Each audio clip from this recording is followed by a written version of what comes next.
Halo, saya Steven Alfiano dari 10 TKJ 6 SMK Keuangan akan menjelaskan apa itu senyawa hidrokarbon. Dan saya akan menjelaskannya dalam bentuk editing video, karena menurut saya video kamera saya burik. Terima kasih atas pengertiannya. Nah, seperti yang bisa kita lihat, senyawa hidrokarbon adalah senyawa yang tersusun dari unsur karbon dan hidrogen. Rumus umumnya adalah CH3. Contoh senyawa hidrokarbon paling sederhana adalah CH3 atau gas metana. Senyawa di alam terbagi menjadi dua, yaitu senyawa organik dan senyawa anorganik. Senyawa organik adalah senyawa yang berasal dari makhluk hidup seperti tumbuhan, hewan, dan manusia. Contohnya gula tebu. Senyawa anorganik adalah senyawa dari benda mati, seperti garam dapur. Senyawa organik sering disebut juga senyawa karbon karena penyusun utamanya adalah karbon. Di samping hidrogen dan oksigen, terkadang terdapat juga nitrogen dan belerang dan halogen dan senyawa organik. Kekasan atau karbon. Atom karbon memiliki 4 elektron valensi, mampu membentuk 4 ikatan kovalen. Contohnya adalah seperti yang di samping itu, CH4 6C sama dengan, kita lihat ya, CH4 di bawahnya ada C6, berarti 24 1H. Sedangkan berikutnya adalah seperti yang dibilang 4 elektron valensi mampu membentuk ikatan kovalen. Mari kita lihat, itu ada di pojok paling nggak bawah kali. Di situ ada C yang dikelilingi oleh H. Nah, elektron valensi. Nah, yang di tengah C sama H itu adalah ikatan kovalen. Nah, jadi yang dimaksud memiliki 4 elektron valensi adalah yaitu dikelilingi dengan H.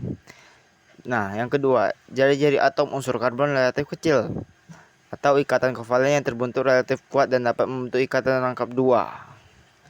Yang seperti dibilang ikatan rangkap dua. Macam-macam rantai karbonnya itu sebagai berikut. Rantai yang pertama, rantai karbon terbuka alifatis. Pada rantai karbon terbuka terjadi ikatan antar atom karbon membentuk rantai lurus dengan ikatan kovalen tunggal, rangkap 2 atau rangkap 3. Yang pertama adalah rantai karbon terbuka berikatan tunggal. Seperti yang kita lihat di bawah rantai karbon terbuka, ada huruf C yang lurus terus. Itu adalah ikatan karbon terbuka berikatan tunggal. Artinya cuma ada satu, tidak bercabang, tidak ke atas, tidak ke bawah. Yang kedua, rantai karbon terbuka berikatan rangkap 2, tak jenuh. Ini tak jenuh ini seperti sama, tapi dia ke atas ke bawah. Rantai karbon berikatan rangkap 3, tak jenuh juga, sama seperti kedua. Yang kedua, rantai karbon tertutup siklis. Pada rantai karbon tertutup terjadi ikatan antar atom karbon yang ujungnya saling berikatan sehingga membentuk lingkaran. Bisa kita lihat di bawahnya, contohnya adalah C. C membentuk segitiga dan C membentuk rumah. Nah, di situ tuh mereka kan lingkaran, tidak terbuka, tidak keluar, tidak ke sana, tapi tertutup pada satu titik. Kita anggap titiknya di tengah. Nah, yang ketiga adalah rantai karbon bercabang.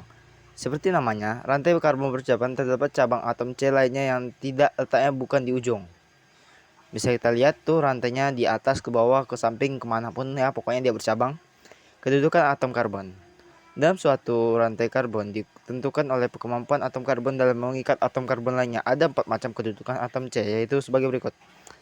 Atom C primer yaitu atom C yang mengikat satu atom C dengan yang lainnya.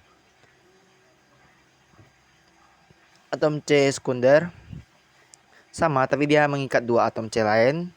Seterusnya sampai 4.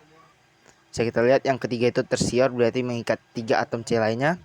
Yang keempat kuartener berarti mengikat 4 C lainnya. Contoh ya, contoh. Nih, kalian bisa lihat sendiri contohnya yang ini, yang ini. Oke.